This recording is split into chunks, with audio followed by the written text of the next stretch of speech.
Hello, જય શ્રી કૃષ્ણ. આપણે સૌ નાના હતા ને ત્યારે આવી ગેમ રમતા. કોણે કોણે આવી ગેમ રમી છે તે મને કમેન્ટ કરજો. એકબીજાને ખુરશી ઉપર બેસાડી અને નેપકિન કે કાંઈ પણ વસ્તુ મારવાની અને પછી ટચ કરવાનું એટલે શોટ આવે. તો અમારે આ 3-4 દિવસથી લાગ્યા છે આવી રીતે સતત રમતા હોય છે અને એને મજા પણ આવે. આવી ગેમ નવી નવી આપણા બાળપણની છોકરાઓને ગેમ રમાડી એટલે મજા આવે. જો એકબીજા મારે છે, એકબીજા ત્રણે આડાવડા બેસે અને મારે અને એકબીજાને હાથે અડીને શોટ આવે એવી રીતે. અને મેં પછી સાંજે આ લોકો રમતા હતા અને મેં થોડાક આમળા હાથવાના હતા.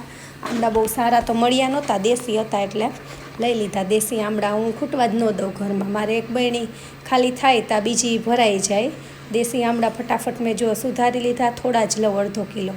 અને આવી રીતે પાણી હતું જ મારે, એટલે આમાં હળદર અને મીઠું નાખેલું છે પાણીમાં. અને તે જો સાઈડમાં કાઢી લીધું અને આટલા વધ્યા છે એટલા હું હવે લઈ લઈશ. એલા ઉપર મૂકી દેવાય એટલે એ પોચા હોય અને આ કડક હોય.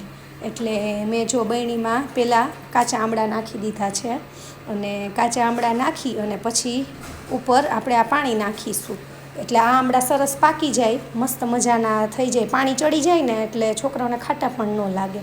અને ઓલા જૂના આમળા ઉપર મૂકી દેવાય અને થોડાક સાઈડમાં રાખી શકો તો પણ ચાલે. અને ધોઈ નખાય એટલે છોકરાઓના હાથ પણ ન બગડે, કપડાં પણ ન બગડે. અને આ જો મારે તૈયાર છે અને મસ્ત મજાના ખાટા મીઠા. જૂના છે ને એ તો મસ્ત લાગે, ખાટા મીઠા લાગે અને સ્વાદમાં પણ આપને પણ મજા આવે. એટલે શિયાળામાં હેલ્ધી કહેવાય. અને સાંજના 10, 10:30 થયા ને ત્યાં તો આ બધાની ટેટી પાકી ગઈ. જો આ એક જાગે છે અને આ બંને ત્યાં ને ત્યાં સૂઈ ગયા. તો ચાલો, તમને અમારો વિડીયો ગમે તો લાઈક કરો, શેર કરો, સબસ્ક્રાઈબ